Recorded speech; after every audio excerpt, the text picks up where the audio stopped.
The notification appeared on my phone at exactly 6:47 a.m. Goldman Sachs names youngest partners in firm history. I was reviewing quarterly earnings reports in my home office when the Wall Street Journal alert popped up. My name was third on the list. 3 time zones away in Chicago, my phone started buzzing.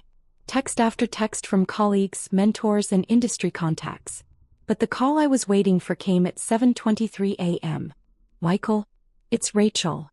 My sister's voice was different than it had been just 48 hours earlier at our family reunion. I just saw the news. I had no idea you were even being considered for partner. I set down my coffee and walked to the window overlooking Central Park. The process is confidential until the announcement. I couldn't discuss it with anyone. But partner? At Goldman? You're only 32. 33 next month, I corrected gently. And yes, it's been a long road. The irony wasn't lost on me.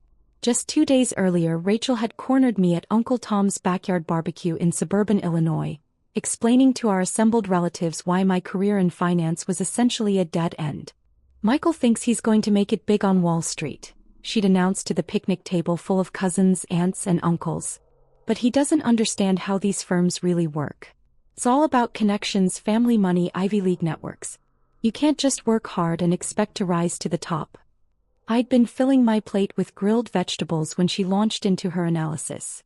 Rachel worked in corporate communications for a mid-sized manufacturing company in Milwaukee.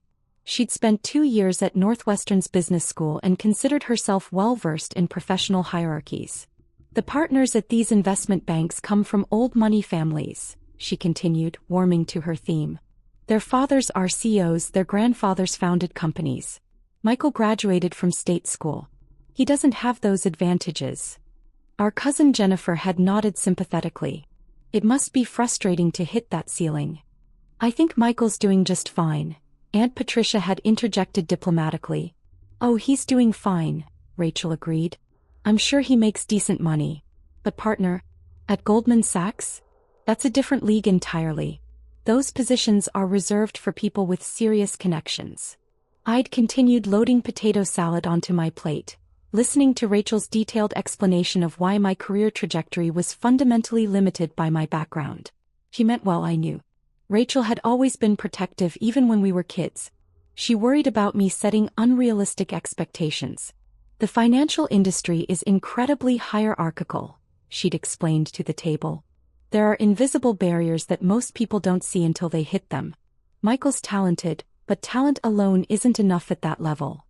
Uncle Tom had changed the subject to the Cubs' chances this season, and the conversation had moved on. But Rachel's words had echoed the doubts I'd wrestled with throughout my career. She wasn't wrong about the industry's reputation for favoring certain backgrounds. I'd grown up in Rockford, Illinois, the son of a high school teacher and a postal worker. My parents had worked 2 jobs each to help pay for my education at University of Illinois. I'd graduated with a finance degree and $47,000 in student loans, then moved to Chicago for an entry-level position at a regional investment firm. The transition to Goldman Sachs had come 3 years later, when a mentor recommended me for an associate position in their derivatives trading division. I'd spent the next 8 years systematically building expertise in complex financial instruments, developing client relationships, and leading increasingly large transactions. But Rachel's assessment at the reunion reflected a common perception about Wall Street firms. The industry did have a reputation for promoting people based on connections rather than performance. Her skepticism was shared by many of our extended family members, who viewed my career with a mixture of pride and concern. Are you still there? Rachel's voice brought me back to the present moment. Yes, sorry. Just processing everything. It's been a whirlwind morning. Michael, I owe you an apology. What I said at the reunion was completely out of line. I had no idea what you'd accomplished, and I made assumptions about your career that were clearly wrong. I appreciated her directness. You were looking out for me. I understand that. No, I was being condescending and presumptuous. I know you well enough to know you don't talk about work unless someone asks directly. I should have asked about your actual responsibilities instead of making pronouncements about the industry. That was true. I'd always been private about the specifics of my career. When family members asked about work, I usually gave general responses about doing well or staying busy. The confidential nature of many transactions made detailed discussions impossible, but more than that, I'd never wanted to seem like I was bragging about deals or compensation. The partnership process at Goldman is incredibly rigorous, I explained. It typically takes 10 to 15 years of demonstrated performance across multiple business cycles. The selection considers revenue generation, client development, risk management, and leadership capabilities. How long have you been working toward this? Actively? About 5 years. The firm identified me as a potential partner candidate after I led the restructuring of the Midwest municipal bond portfolio during the 2019 market volatility. But the evaluation process considers your entire body of work. Rachel was quiet for a moment. I had no idea you were handling transactions at that level. The municipal bond work involved $2.3 billion in restructured debt across 17 different municipalities. It required coordination between our trading desk, research division, and client advisory teams. The deal protected pension funds for about 400,000 retirees. I hadn't intended to provide such specific details, but Rachel's genuine interest encouraged me to continue. Most of my work involves institutional clients, pension funds, insurance companies, sovereign wealth funds. The transactions are large enough that they can impact entire markets if they're not structured properly. And Goldman just announced you as the youngest partner in firm history? One of the youngest. There are 3 of us in this promotion cycle who are under 35. The firm has been making an effort to promote based on performance rather than tenure. My phone buzzed with another incoming call. The caller ID showed David Chin, my managing director. Rachel, I need to take this call from my boss. Can we continue this conversation later? Of course. Michael, I'm really proud of you. And I'm sorry for underestimating what you've built. I accepted David's call as Rachel hung up. Michael, congratulations. The announcement has generated significant client interest. I need you in the office by 9 for the partner welcome meeting, then we have 3 client calls scheduled to discuss your new role. I'll be there in 45 minutes. Excellent. Also, Reuters is requesting a comment about the promotion. Communications wants to coordinate a brief statement emphasizing your municipal bond expertise. After David hung up, I sat quietly for a few minutes, reflecting on the contrast between Saturday's family reunion and Monday's reality. Rachel's assumptions about my career limitations had been understandable but incomplete. The path to partnership had required not just technical expertise, but also the ability to build trust with clients who managed hundreds of billions in assets. The Goldman Sachs partnership represented recognition from one of the most selective professional organizations in finance. The firm promoted fewer than 2% of its employees to partner level, and the evaluation process involved detailed review by existing partners across multiple divisions. But more than the title or compensation, the partnership meant the opportunity to influence how the firm approached emerging markets and regulatory challenges. My municipal bond expertise had positioned me to help institutional clients navigate increasingly complex credit markets. My phone rang again. This time it was Mom. Michael, honey, your Aunt Patricia just called. She saw the news online. Is it true you made partner at Goldman Sachs? His mom. The announcement went out this morning. Oh my goodness. Your father and I are so proud. We had no idea this was happening. I couldn't discuss it until the firm made the announcement. The process is confidential. Rachel called too. She's feeling terrible about what she said at the reunion. She already apologized. Rachel was trying to protect me from disappointment. I understand her perspective. She said she had no idea you were working on such important projects. Most of my work involves confidential client relationships. I can't discuss specific transactions even with family. Mom was quiet for a moment. We always knew you were doing well, but we didn't realize how well. Your father wants to know if you can explain what a partner does at Goldman Sachs. I smiled. Dad had spent 37 years teaching high school mathematics. His questions about finance were always thoughtful and precise. A partner has equity ownership in the firm and responsibility for major client relationships. I'll be leading the municipal bond advisory practice for the Midwest region. That means working with state and local governments, pension funds, and insurance companies to structure debt financing. That sounds like a lot of responsibility. It is. But it's also an opportunity to help public institutions manage their financial obligations more effectively. Municipal bonds fund schools, hospitals, infrastructure projects. The work has direct impact on communities. That's wonderful, honey. When can you visit and tell us more about it? Mom. I promise. After we hung up, I finished reviewing the morning's market reports and prepared for the day ahead. The Goldman Sachs office was a 40-minute subway ride from my apartment, and I wanted to arrive early for the partner meeting. As I gathered my briefcase and laptop, I thought about Rachel's reaction to the news. Her immediate apology demonstrated genuine character and the ability to reassess her assumptions when presented with new information. That kind of intellectual honesty was rare and valuable. The family reunion conversation had stung at the time, not because Rachel's assessment was malicious, but because it reflected broader misperceptions about meritocracy in finance. The industry did have legitimate issues with diversity and inclusion, but it was also true that performance and expertise could overcome background disadvantages. My path to partnership had required not just technical competence, but also the emotional intelligence to build relationships with clients from vastly different backgrounds. The municipal bond work involved everything from small-town mayors to sovereign wealth fund managers. Success required the ability to translate complex financial concepts into clear recommendations tailored to each client's specific circumstances. The subway ride to Lower Manhattan gave me time to review the day's agenda. Beyond the partner welcome meeting, I had scheduled calls with 3 major institutional clients who wanted to discuss expanded advisory relationships. The partnership announcement had enhanced my credibility with clients who valued the firm's recognition of my expertise. At 8:47 a.m., I walked through the Goldman Sachs lobby for the first time as a partner. The morning routine was familiar: security badge, elevator to the 32nd floor, brief conversations with colleagues, but the context had fundamentally changed. David Chin met me at the elevator bank. "Michael, ready for the big leagues?" "Absolutely. What's the agenda for the partner meeting?" "Standard welcome presentation, then individual meetings with division heads to discuss your expanded responsibilities. The real work starts tomorrow when you begin managing the institutional client portfolio."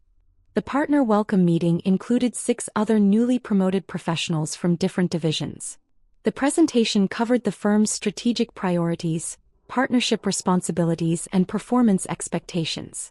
The tone was congratulatory but businesslike. Partnership was an achievement, but also the beginning of greater accountability.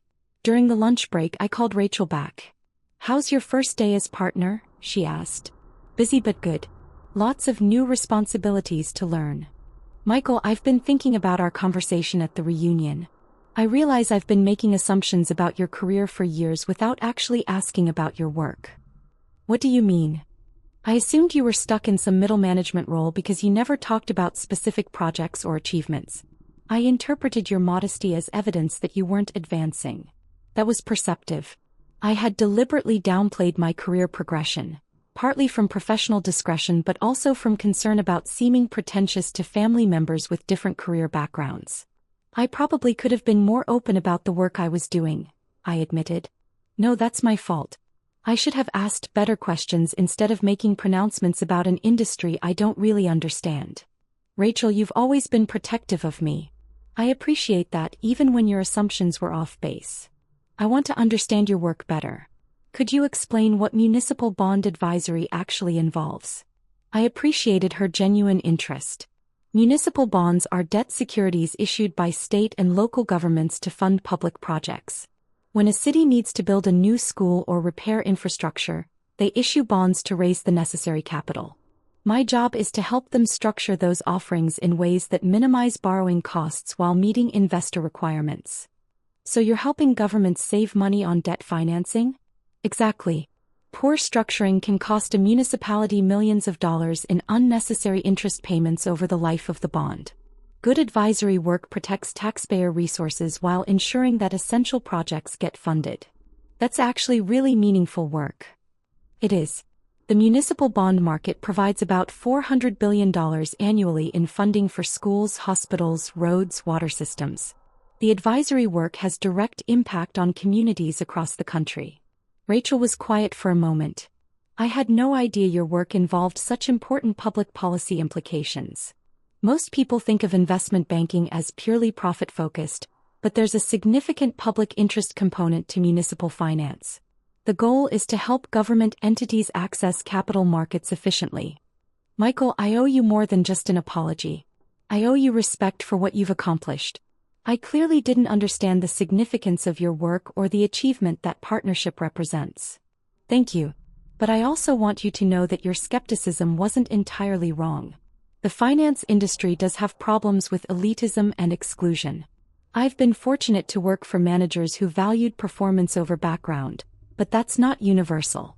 Still, I shouldn't have assumed your career was limited by your background. That was condescending and unfair. Rachel, we've always been honest with each other. I value your perspective even when it challenges me. Saturday's conversation made me think about how I communicate about my work with family. What do you mean?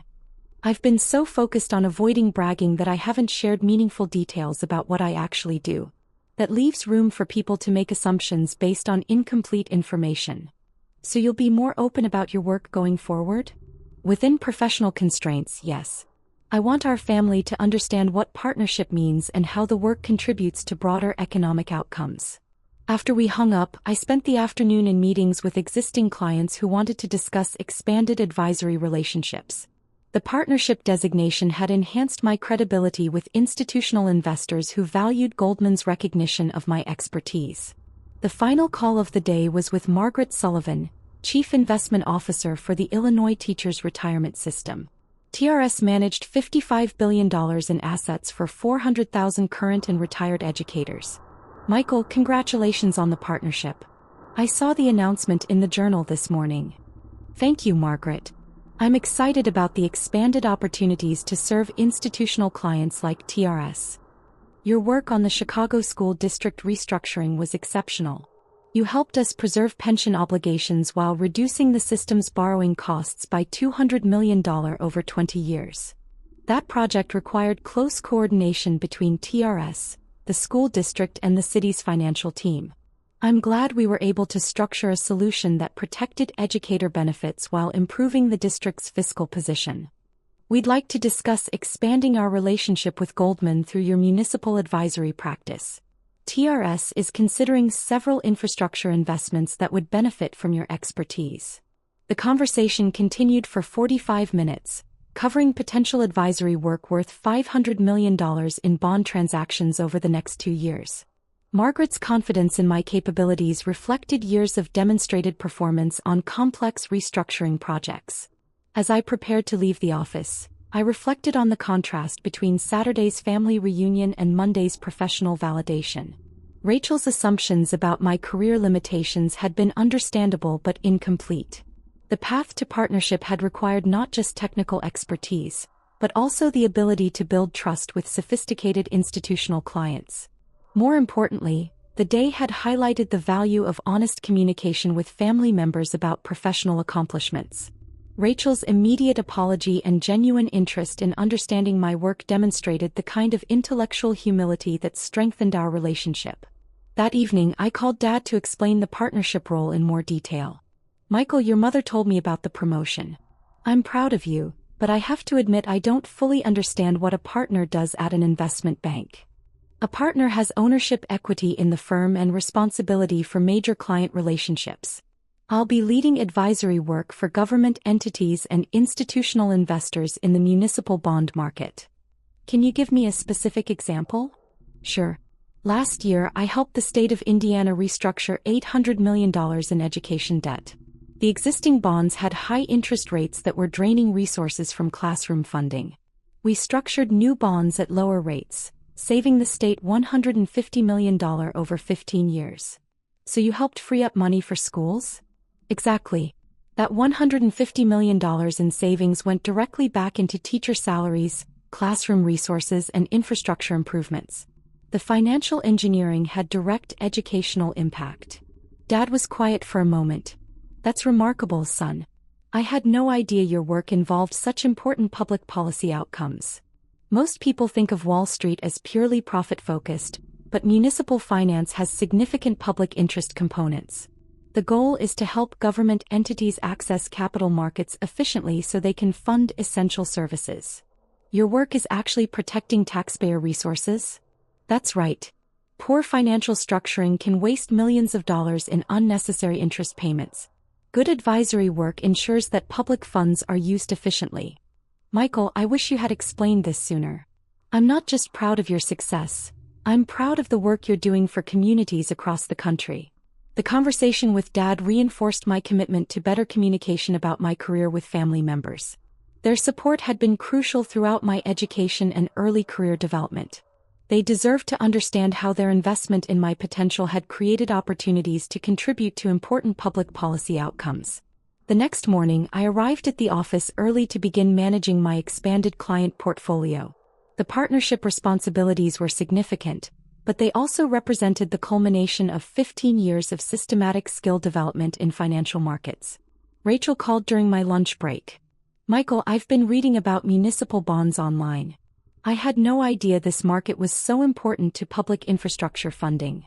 It's a $4 trillion market that most people never think about, but it funds everything from schools to hospitals to water treatment plants. And your partnership means you'll be leading advisory work for major institutional clients? That's right. Pension funds, insurance companies, sovereign wealth funds, organizations that manage hundreds of billions in assets and need sophisticated advice about municipal credit markets. I'm really impressed, Michael. And I'm sorry it took a Wall Street Journal announcement for me to understand what you've accomplished. Rachel, your reaction has been gracious and thoughtful. I appreciate your willingness to reassess your assumptions and ask better questions about my work. I learned something important about making judgments without complete information. It won't happen again. The conversation with Rachel reflected the broader impact of the partnership announcement on family relationships.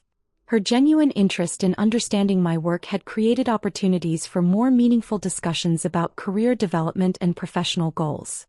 But more than that, her intellectual honesty about reassessing her assumptions demonstrated the kind of character that strengthened our sibling relationship.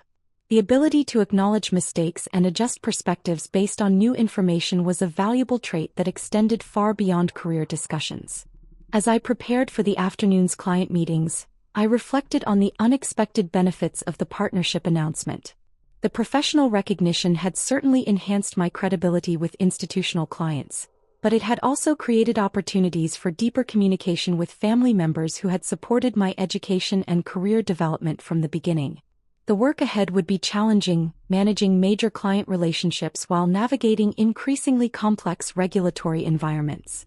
But the foundation of technical expertise, client trust, and family support provided a strong platform for the responsibilities that partnership entailed. Most importantly, the experience had reinforced my commitment to using financial expertise in service of broader public policy outcomes. The municipal bond market provided essential funding for community infrastructure, and advisory work had direct impact on the efficient use of taxpayer resources. That impact, more than the title or compensation, made the partnership meaningful. And Rachel's thoughtful response to the announcement had demonstrated that family relationships could deepen through honest communication about professional accomplishments and the values that guided career decisions.